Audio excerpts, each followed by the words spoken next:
কৌশলে আঁকলে সহজ হয়। দেখুন, আপনি যদি এই দাগটি দিতে পারেন তাহলে আশা করছি এই দৃশ্যটি আঁকতে পারবেন। এভাবে সোজা একটি দাগ এতদূর পর্যন্ত নিয়ে এসে দেখুন, এইভাবে ভাঁজ করে কয়েকটি ভাঁজ করতে হবে, যে কয়টি আপনি পারবেন। এই তো, এই দাগটি দিতে পারলে আপনি এই দৃশ্যটি আঁকতে পারবেন। এভাবে করে সোজা একটি দাগ, দাগটা কিন্তু সোজা হবে। এরপর এখান থেকেও সোজা একটা দাগ নিচের দিকে হালকা হবে। এভাবে দেখুন, শক্ত করে নিচের দিকে হালকা। আবার এই তো উঁচু একটি পাহাড়। এরপর এখানে এভাবে একটি ত্রিভুজ আঁকতে হবে। এরপর সোজা একটা দাগ দিতে হবে এবং এটার সাথে লেগে দিতে হবে। এই দাগটা আবার ডাবল করতে হবে। 1 2 3টা সহজ সোজা দাগ দিব, এটার সাথে লেগে দিব এবং এটার সাথে সুন্দর একটি কি হলো, ঘর আঁকা হলো।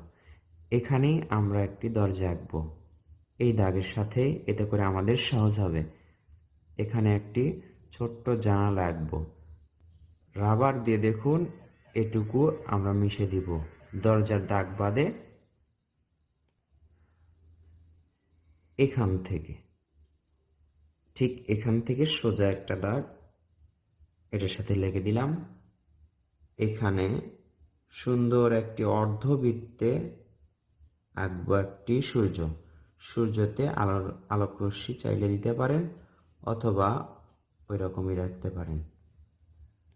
আমরা এরকম ফাঁকা রাখলাম, এতেই আশা করছি সুন্দর দেখাবে। এখান থেকে এভাবে একটি ডাল হবে। এই ডালটা দেখুন, এই তো আবার ডাবল হবে। এভাবে ডাবল করে আবার এখান থেকে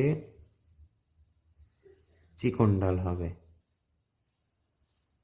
এভাবেই আমরা রেখে দিলাম এবং ডালটা দেখুন গাঢ় করে দিচ্ছি।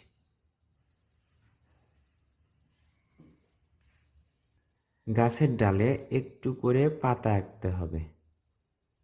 অল্প পাতা আঁকবেন, বেশি পাতা আঁকতে গেলে কষ্ট হবে, অসুন্দর হওয়ার সম্ভাবনা থাকবে। আমরা একটু করে বড় বড় পাতা আঁকছি গাছের ডালের। বেশ কিছু পাতা আঁকলাম আমরা এবং পাতা আঁকার পর দেখুন এই পাতার গোড়া থেকে ওপর দিকে এভাবে দাগগুলো তুলে দিব। খেয়াল করুন, এভাবে একটু হালকা করে তুলে দিলেই দেখতে অনেক সুন্দর হবে। শুধুমাত্র পেন্সিল স্কেচেই আমরা সুন্দর একটি দৃশ্য করে দেখাবো। এরপর ঘরের এখানে দেখুন, ঘরের চালার নিচের অংশে গাঢ় থাকবে। এই তো পুরোটাই গাঢ় করলাম। এখন এখানে সোজা কয়েকটি দাগ হবে। এই তো একটু ফাঁকা রেখে আমরা দাগগুলো দিব, এতে করে ঘরের চালাটা অনেক সুন্দর হবে।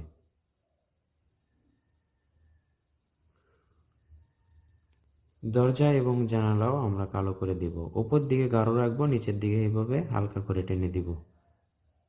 জানালাও পুরোপুরি কালো করলাম।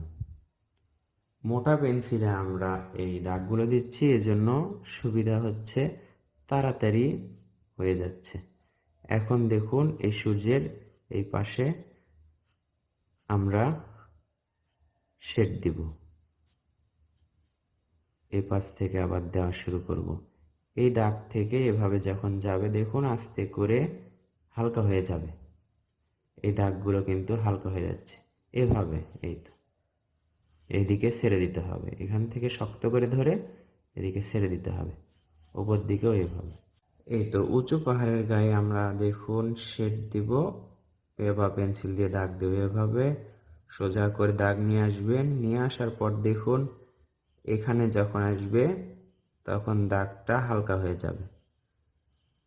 এই দাগের এপাশে একটু গাঢ় রাখবেন। এই তো নিচের দিকে হালকা বা এই পাশেই হালকা থাকবে। আমি কিন্তু দাগগুলো হালকা করে দিচ্ছি, শুধুমাত্র এই দাগে একটু গাঢ় থাকবে, আবার এদিকে এসে হালকা হয়ে যাবে। আবার দেখুন একই রকম করে এইখানে গাঢ় হবে, একটু মোটা পেন্সিলে দিলে সুবিধা হবে। এইখানে গাঢ় হবে, এরপর এখান থেকে আবার হালকা হয়ে আসবে। আবার দেখুন এখানেও একই রকম করে এভাবে যদি করতে পারেন, এই স্কেচটা বা পেন্সিল শেডটা আপনার জন্য সহজ হবে। আমরা আগেই বলেছি দৃশ্যটাকে কৌশলে